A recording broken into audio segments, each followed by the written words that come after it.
안녕하십니까? 몸과 마음의 건강을 함께 챙기는 몸맘TV입니다. 오늘은 시니어분들의 건강을 위협하는 아주 현실적인 이야기 하나를 나눠보려고 합니다. 바로 넘어짐, 그리고 넘어짐을 막기 위한 집안 정리와 균형 감각 훈련에 대한 이야기입니다. 나이가 들수록 많은 분들이 이렇게 말씀하십니다. 요즘 들어 자꾸 발이 걸려요. 별것도 아닌 데서 한 번씩 휘청거리니까 괜히 겁이 나요. 한 번 넘어지고 나니까 그 다음부터는 걷는 것 자체가 무서워졌어요. 넘어짐은 겉으로 보면 단순한 사고처럼 보이지만 한 번 크게 넘어지고 나면 허리, 골반, 팔, 다리에 골절이 생기기 쉽고 그 골절 하나가 몇 달, 몇 년의 생활 전체를 바꾸어 버리기도 합니다. 특히 시니어에게는 넘어진 뒤에 다시 일어날 수 있느냐가 그냥 며칠 아픈 문제를 넘어 독립적인 생활을 계속할 수 있느냐, 돌봄이 필요한 상태로 급격히 바뀌느냐를 나누는 큰 갈림길이 되기도 합니다. 그래서 오늘 이 시간에는 넘어짐을 두려워만 하기보다 조금이라도 그 위험을 줄이기 위해 우리가 집안에서 무엇을 바꿀 수 있는지, 그리고 내 몸의 균형 감각을 다시 깨우기 위해 어떤 작은 습관들을 넣을 수 있는지 차분하게 짚어보려고 합니다. 오늘 나누는 이야기는 일반적인 건강정보이며 개인의 진단이나 치료를 대신하지 않습니다. 균형 문제나 어지러움이 지속되는 경우에는 반드시 전문의 진료를 받으시기 바랍니다. 먼저, 왜 나이가 들수록 작은 물건에도 잘 걸리고 바닥이 조금만 미끄러워도 쉽게 휘청거리게 될까요? 가장 큰 이유는 근육과 균형 감각의 변화입니다. 우리가 젊을 때는 길을 걷다가 발 앞에 작은 문턱이 있어도 바닥이 약간 미끄러워도 순간적으로 몸이 중심을 잡아주고 다리가 툭 하고 올라가 주기 때문에 넘어지지 않고 그냥 지나갈 수 있습니다. 하지만 나이가 들수록 다리 근육과 엉덩이 근육의 힘이 조금씩 줄어들고 발목과 무릎의 반사 속도도 느려집니다. 눈, 귀, 다리에서 올라오는 균형 정보들을 뇌에서 받아서 지금 중심이 흔들렸으니 바로 잡아야겠다 라고 판단하는 속도 역시 조금씩 느려집니다. 여기에 시력과 청력의 변화도 큰 몫을 합니다. 눈이 침침해져서 바닥의 높낮이를 정확히 읽지 못하거나 평형 감각을 담당하는 귀의 기능이 약해지면 뇌는 잘못된 정보를 받게 됩니다. 그래서 정기적으로 시력을 점검하고 어지럼증이 있다면 방치하지 말고 꼭 확인해 보시는 것이 넘어짐 예방의 시작입니다. 여기에 더해 혈압약, 수면제, 진정제, 통증 조절제처럼 몸을 약간 느릿하게 만들 수 있는 약들을 복용하고 계신다면 한번 휘청거렸을 때 다시 중심을 잡는 속도가 예전만 못할 수 있습니다. 다만 드시는 약 때문에 어지럽거나 비틀거린다고 해서 임의로 약을 끊으시면 절대 안 됩니다. 반드시 주치의와 상의해서 이 약을 먹고 자꾸 비틀거린다라고 말씀하시고 처방을 조절하는 것이 안전합니다. 그래서 예전 같으면 아이고 큰일 날 뻔했네 하고 지나갈 상황이 지금은 쿵 하고 실제 넘어지는 상황이 되기 쉬운 것입니다. 또 하나 중요한 점은 넘어짐이 대부분 집안에서 일어난다는 것입니다. 우리는 흔히 밖에서 길 위에서 미끄러질까봐 더 걱정을 많이 하지만 실제로는 집안의 작은 턱, 욕실 바닥, 침대 옆, 주방, 거실, 복도처럼 매일 오가는 공간에서 가장 많이 넘어집니다. 즉, 집은 안전하다라는 생각이 어찌 보면 가장 큰 방심이 될 수도 있는 것입니다. 그래서 오늘은 집안을 한 바퀴 돌듯이 생각해보면서 어디가 위험한지, 무엇을 치우고 무엇을 바꾸면 좋은지 공간별로 천천히 떠올려 보겠습니다. 먼저 현관입니다. 집 밖과 집안을 연결하는 이 공간은 신발을 신고 벗고 우산을 두고 택배 상자를 잠깐 내려놓는 일이 많기 때문에 늘 물건이 쌓이기 쉬운 곳입니다. 특히 비 오는 날, 눈 오는 날에는 젖은 신발 밑창에서 떨어진 물기가 타일 위에 남아 매우 미끄러운 상태를 만들기도 합니다. 그래서 현관에서는 두 가지를 꼭 생각하셨으면 합니다. 첫째, 바닥에 물기와 모래가 오래 남지 않도록 걸레나 작은 매트로 자주 닦아주는 것. 둘째, 신발을 너무 많이 꺼내놓지 않고 자주 신는 신발 몇 켤레만 발에 잘 맞는 것 위주로 두는 것. 발에 꼭 맞지 않는 헐렁한 슬리퍼, 밑창이 딱딱하고 미끄러운 실내화, 너무 오래되어 바닥이 닳아버린 신발은 넘어짐 위험을 크게 높입니다. 가능하다면 밑창이 고무처럼 미끄럼을 잘 잡아주는 재질인지, 발등을 잘 잡아주는지 한번 확인해 보시고, 특히 집안에서 신는 슬리퍼만큼은 편해서 아무거나가 아니라 넘어지지 않게 도와주는 친구라는 마음으로 조금 신경 써서 골라보시는 것이 좋습니다. 다음은 거실과 복도입니다. 거실과 복도는 가족들이 가장 자주 지나가는 길이지만 그래서 가장 많이 물건을 잠깐 내려놓는 곳이기도 합니다.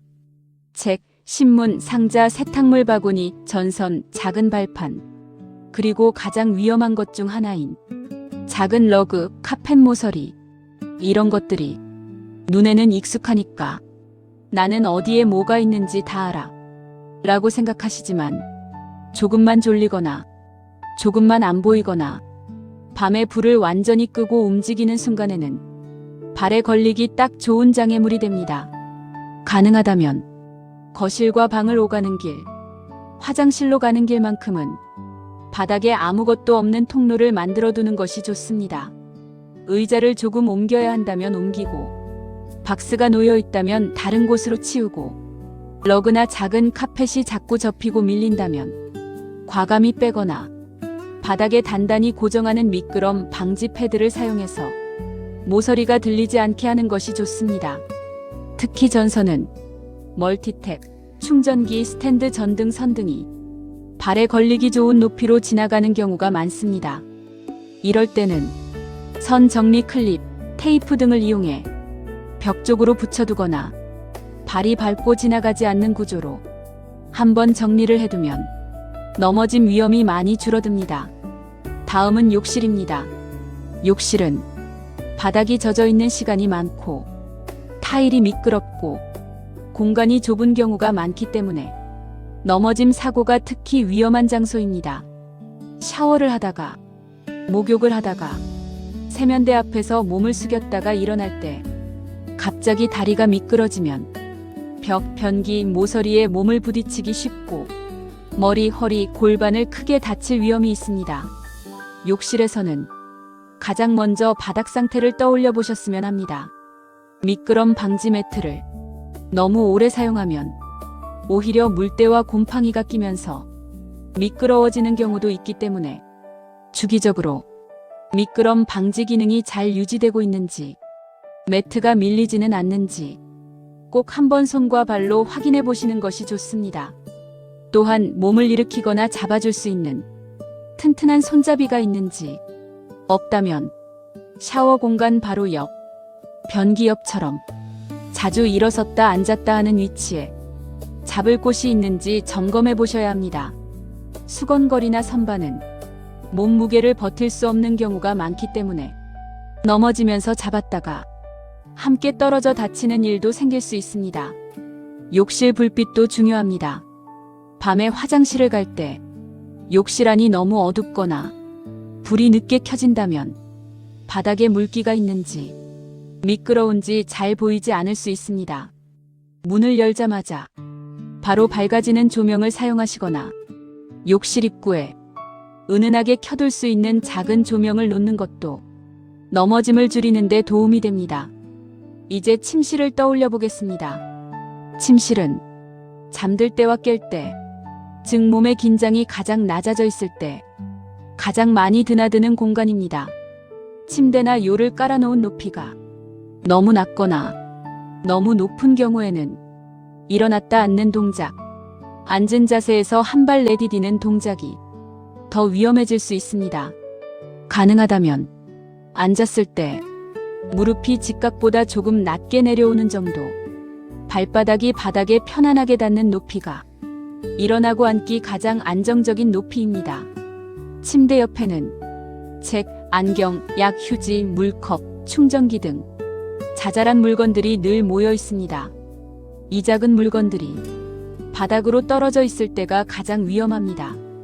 밤에 잠이 덜 깬 상태로 화장실에 가려고 일어나다가 떨어진 물건을 밟고 미끄러지거나 발가락이 걸려 넘어질 수 있기 때문입니다. 그래서 침대 주변만큼은 바닥이 항상 비어 있도록 책과 안경, 약은 작은 선반이나 협탁 위에 올려두고 바닥에는 두지 않는 습관을 들이는 것이 좋습니다. 또 하나 중요한 것은 침실의 조명입니다. 잠을 자기 전에 완전히 깜깜하게 만들어야 할 때도 있지만 밤에 자주 깨시는 분들에게는 너무 깊은 어둠이 넘어짐 위험이 될 수 있습니다. 그래서 침대에서 일어났을 때 바닥과 문, 화장실 입구 정도는 보일 수 있도록 아주 은은한 무드등이나 자동으로 켜지는 센서 조명을 침실과 복도에 두는 것도 좋은 방법입니다. 이제 집안의 위험 요소를 어느 정도 머릿속에서 정리해 보셨다면 이제는 내 몸의 균형 감각을 어떻게 다시 깨울 수 있을까 하는 부분을 함께 생각해 보겠습니다. 넘어짐 예방에서 집 안정리가 절반이라면 나머지 절반은 내 몸이 중심을 잡는 힘을 키우는 것입니다. 균형 감각은 눈, 귀, 발바닥, 다리 근육, 뇌가 서로 계속 주고받는 정보의 결과입니다. 그래서 균형을 키운다는 것은 특별한 운동기구를 사용하는 것이 아니라 내 몸이 중심을 느끼는 연습을 조금씩 자주 해주는 것입니다. 우선 반드시 기억하셔야 할 점이 하나 있습니다. 균형 잡기 훈련은 항상 안전을 최우선으로 하셔야 합니다. 옆에 잡을 수 있는 튼튼한 의자, 벽, 싱크대, 손잡이가 있는 곳에서만 진행하시고 처음부터 눈을 감거나 한 발로 오래 서려고 하기보다 나는 언제든지 잡을 수 있다라는 심리적 안전을 느끼는 상태에서 시작하는 것이 좋습니다. 가장 기본적인 훈련은 양발을 어깨 너비로 벌리고 선 상태에서 몸의 무게를 앞뒤 좌우로 천천히 옮겨보는 것입니다. 발바닥 앞쪽에 더 힘을 실었을 때, 뒤꿈치에 힘을 실었을 때, 오른쪽 다리에 체중을 실었을 때, 왼쪽 다리에 실었을 때 몸이 어떻게 느껴지는지 눈을 뜬 상태로 충분히 경험해 보는 것이 균형 훈련의 첫걸음입니다. 그 다음 단계로 싱크대나 의자 등 단단한 곳을 손끝으로 가볍게 짚고 서서 한 발씩 바닥에서 살짝 들어 올렸다가 다시 내려놓는 연습을 해볼 수 있습니다. 발을 높이 들 필요는 없습니다. 발바닥이 바닥에서 조금만 떨어져 있어도 충분합니다. 처음에는 3초만 버텨보자. 그 다음에는 5초 정도는 서 있을 수 있는지 천천히 시간을 늘려봅니다. 이때 중요한 것은 무조건 오래 서 있으려고 애쓰는 것보다 위태로워지기 전에 미리 발을 내려놓는 것입니다.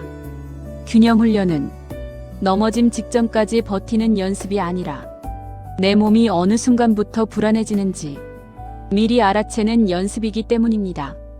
또 하나 좋은 훈련은 의자에서 천천히 앉았다 일어나는 동작입니다. 이 동작은 허벅지와 엉덩이 근육을 강화해 줄 뿐 아니라 일어나는 순간 몸의 중심을 앞으로 잘 보내는 연습이기도 합니다. 의자에 앉아서 발바닥을 바닥에 단단히 붙이고 손은 허벅지 위에 올려둔 상태에서 천천히 상체를 약간 앞으로 숙이면서 엉덩이를 의자에서 떼고 일어섭니다. 다시 앉을 때도 쿵 주저앉지 않고 천천히 엉덩이를 의자에 가져다 놓습니다. 하루에 5번, 괜찮으시면 10번 정도만 반복해도 다리를 지탱해주는 근육이 조금씩 달라지는 것을 느끼실 수 있을 것입니다. 발목을 부드럽게 움직여주는 것도 균형을 지키는 데 큰 도움이 됩니다. 의자에 앉은 상태에서 발끝을 위로 들어 올렸다 내리고 발 뒤꿈치를 들었다 내리고 발목을 동그랗게 돌려주는 동작만으로도 발목 주변 근육과 관절이 중심을 잡는 역할을 다시 기억해낼 수 있습니다. 이런 동작들은 TV를 보면서 전화 통화를 하면서도 충분히 할 수 있는 가벼운 운동입니다. 여기에 더해 집안의 짧은 복도나 거실에서 한 발을 다른 발 바로 앞에 두고 걷는 일직선 걷기를 조금씩 시도해 보셔도 좋습니다. 다만 이때에도 옆에 벽이나 잡을 곳이 있는 공간에서 누군가가 함께 있을 때 시작하시는 편이 더 안전합니다. 마지막으로 넘어짐 예방에서 꼭 기억하셨으면 하는 마음가짐이 있습니다. 한번 넘어지고 나면 그 다음부터는 몸이 아픈 것보다 또 넘어질까봐 마음의 두려움이 먼저 앞서는 경우가 많습니다.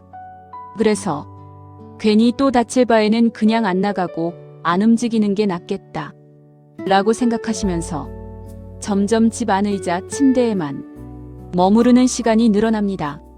하지만 이렇게 움직임을 줄이면 줄일수록 근육은 더 빨리 약해지고 균형 감각도 더 빨리 둔해집니다. 결국 넘어질까봐 안 움직이는데 안 움직여서 더 잘 넘어지는 몸이 되어버리는 안타까운 악순환이 생깁니다. 그래서 오늘 말씀드린 것처럼 집안의 위험 요소를 하나씩 줄여나가면서 내 몸에게는 조금씩 그러나 꾸준히 움직여도 괜찮다 라는 경험을 다시 선물해 주셨으면 합니다. 식탁 의자에서 일어나 거실 끝까지 한번 걸어갔다 오는 것, 욕실까지 갈 때 발바닥의 중심이 어떻게 실리는지 느끼며 걸어보는 것, 침대에서 일어날 때 조금 더 차분하게 일어나 보는 것, 이런 아주 작은 실천들이 쌓여서 넘어짐이 줄어드는 하루를 만들어줍니다. 한 가지 더 당부드리고 싶은 것은 혹시 넘어지셨을 때 당황해서 바로 벌떡 일어나려고 하지 마세요. 놀란 상태에서 갑자기 움직이면 골절 부위가 더 나빠질 수 있습니다. 일단 숨을 고르고 아픈 곳이 없는지 확인한 뒤 주변 물건을 짚고 천천히 몸을 일으키는 것이 큰 부상을 막는 길입니다. 오늘 몸맘TV에서 나눈 이야기가 지금 계신 집안을 다시 한번 천천히 둘러보게 되는 계기가 되었으면 합니다. 현관, 거실, 욕실, 침실, 복도, 주방을 떠올리시면서 여기서 내가 한 번이라도 휘청거렸던 적이 있었나? 여기에 치워야 할 것, 정리해야 할 것은 없나? 한번 점검해 보시고 가능하다면 가족들과 함께 우리 집 넘어짐 예방 프로젝트를 천천히 시작해 보셨으면 합니다. 몸맘TV는 여러분이 오늘 한 걸음을 내디딜 때 조금 더 안전하고 조금 더 자신있게 걸으실 수 있도록 앞으로도 넘어짐, 균형, 근력, 생활 습관에 대한 이야기를 차분하게 이어가겠습니다. 오늘도 끝까지 함께 해주셔서 감사합니다. 여러분의 발걸음이 내일은 오늘보다 조금 더 가볍고 조금 더 안전하시기를 진심으로 바라겠습니다.